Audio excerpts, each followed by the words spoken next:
Hamas का Israeli सेना पर हमला, नेतन्याहू ने खाई बदले की कसम। एक बार फिर हमास ने गाजा के अंदर इजरायली सेना पर जबरदस्त पलटवार किया है। खबर ये आ रही है कि गाजा के रफा में हमास ने इजरायली बख्तरबंद वाहन पर बारूदी हमला किया है, जिसके बाद से गाजा में एक बार फिर से जंग के बादल मंडराने लगे हैं। हमास ने यहाँ तक कह दिया कि जब तक स्वतंत्र फिलिस्तीन राष्ट्र नहीं बन जाएगा तब तक हमास गाजा में हथियार नहीं डालेगा। इधर दावा ये किया जा रहा है कि गाजा को लेकर अमेरिका और इजराइल ने ऐसा प्लान बनाया है जो असली गाजा के वजूद को हमेशा के लिए ही खत्म कर देगा। हम आपको दिखाने जा रहे हैं, एक तरफ नेतन्याहू गाजा में नए सिरे से हमास के ठिकानों पर बड़े हमले करने की धमकी दे रहे हैं, वहीं दूसरी तरफ ट्रंप और नेतन्याहू के गाजा प्लान से पूरे गाजा में कोहराम मचना शुरू हो गया है। हम शुरुआत करते हैं इजरायली सेना पर उस हमले से जिसने इजरायली प्रधानमंत्री नेतन्याहू को पूरी तरह से बौखला दिया है। गाजा में फिर भड़का युद्ध, 800 बार तोड़ा युद्ध विराम। गाजा में 24 दिसंबर 2025 को एक बार फिर से इजरायली सेना पर हमला हुआ। इजरायली सेना की रिपोर्ट्स का दावा है कि ये हमला गाजा के रफा में किया गया, जिसमें हमास के लड़ाके शामिल थे। दावा तो यहाँ तक किया गया कि इस हमले में इजराइल का एक सैन्य अधिकारी घायल हुआ है। इजराइल के प्रधानमंत्री बेंजामिन नेतन्याहू ने इसे शांति समझौते का उल्लंघन बताते हुए कड़ी जवाबी कार्रवाई की चेतावनी दी है। נמצאים בתוך עזה עמוק ולעולם לא נצא מכל עזה, לא יהיה דבר כזה. אנחנו נמצאים שם כדי להגן, כדי למנוע את מה שקרה.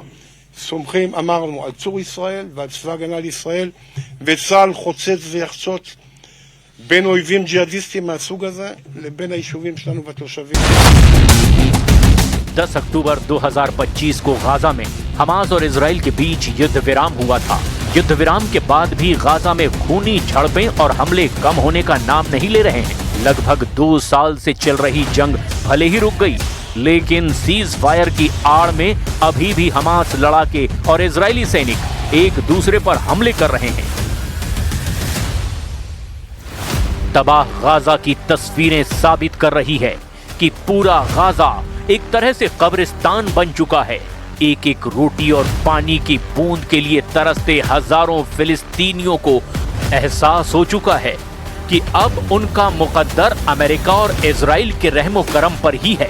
गाजा में 90% इमारतें तबाह हो चुकी हैं, लेकिन उसके बावजूद हमास के तेवर जरा भी ढीले नहीं पड़े हैं। हमास इजराइल के बीच हुई सीज फायर में कुछ शर्तें ऐसी है जिन्हें मानने से हमास ने साफ इनकार कर दिया है। हमास ने एक तरह से ट्रंप और नेतन्याहू को खुला चैलेंज दिया है। 10 अक्टूबर 2025 को हुए समझौते के बाद से इजराइल ने 800 से ज्यादा बार युद्ध विराम का उल्लंघन किया, जबकि इजराइल का दावा है कि वो अपनी रक्षा के लिए हमले कर रहा है। गाजा में 25 दिसंबर 2025 तक कुल मौतों की संख्या लगभग 70,942 है, जबकि घायलों की संख्या 1,71,195 से ज्यादा है। अक्टूबर 2025 में सीज फायर लागू होने के बाद भी लगभग 400 से ज्यादा मौतें दर्ज की गई हैं। בעזרת השם בבוא העת גם בצפון עזה נקים גרעיני נחל במקום היישובים שנעקרו. נעשה את זה בדרך נכונה, בעיתוי המתאים. יש כאלה שמפגינים, זה בסדר, אבל אנחנו שרים, אנחנו צריכים באופן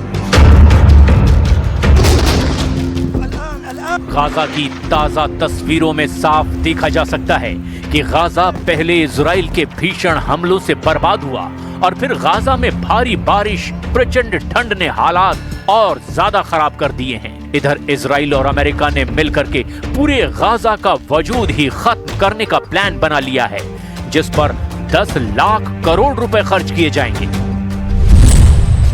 10 लाख करोड़ से गाजा बनेगा ट्रंप गाजा।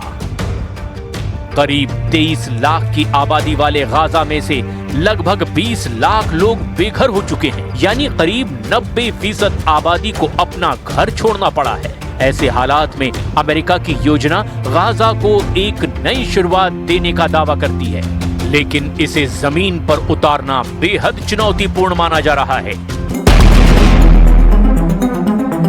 अमेरिका और इजराइल मिलकर 9,30,000 करोड़ रुपए से गाजा को स्मार्ट सिटी बनाने जा रहे हैं। गाजा को स्मार्ट सिटी या स्मार्ट गाजा बनाने को लेकर ट्रंप सरकार 5 लाख करोड़ देगी, जिससे गाजा में लग्जरी रिसोर्ट होंगे, हाई स्पीड ट्रेन चलेंगी। इस योजना को अमेरिकी राष्ट्रपति डोनाल्ड ट्रंप के दामाद जेरेड कुशनर और अमेरिका के विशेष प्रतिनिधि स्टीव विटकॉफ ने तैयार किया है। इसे प्रोजेक्ट सनराइज नाम दिया गया है। इसका मकसद सिर्फ गाजा को मलबे से बाहर निकालना नहीं, बल्कि उसे एक आधुनिक तकनीक से चलने वाला और अंतरराष्ट्रीय स्तर का शहर बनाना है। निवेशक देशों के सामने इस प्रोजेक्ट को 32 स्लाइड की पावर पॉइंट प्रेजेंटेशन के जरिए दिखाया जा रहा है। प्लानिंग के मुताबिक गाजा के भूमध्य सागर तट तक लग्जरी बीच रिसोर्ट, 5 स्टार होटल, मरीना और एंटरटेनमेंट जोन बनाए जाएंगे, ताकि इसे एक ग्लोबल टूरिस्ट डेस्टिनेशन बनाया जा सके। शहर के अंदर सफर के लिए हाई स्पीड ट्रेन नेटवर्क, चौड़ी और आधुनिक सड़कें और मल्टी मॉडल ट्रांसपोर्ट सिस्टम विकसित किया जाएगा। बिजली की समस्या से जूझ रहे गाजा में एआई से चलने वाला स्मार्ट पावर ग्रिड लगाया जाएगा, जिसमें सोलर और अन्य नवीकरणीय एनर्जी का इस्तेमाल होगा। इसके साथ ही गाजा को एआई आधारित स्मार्ट सिटी बनाने की बात है, जहां digital governance, e governance system, data platform और एक चीफ डिजिटल ऑफिस होगा।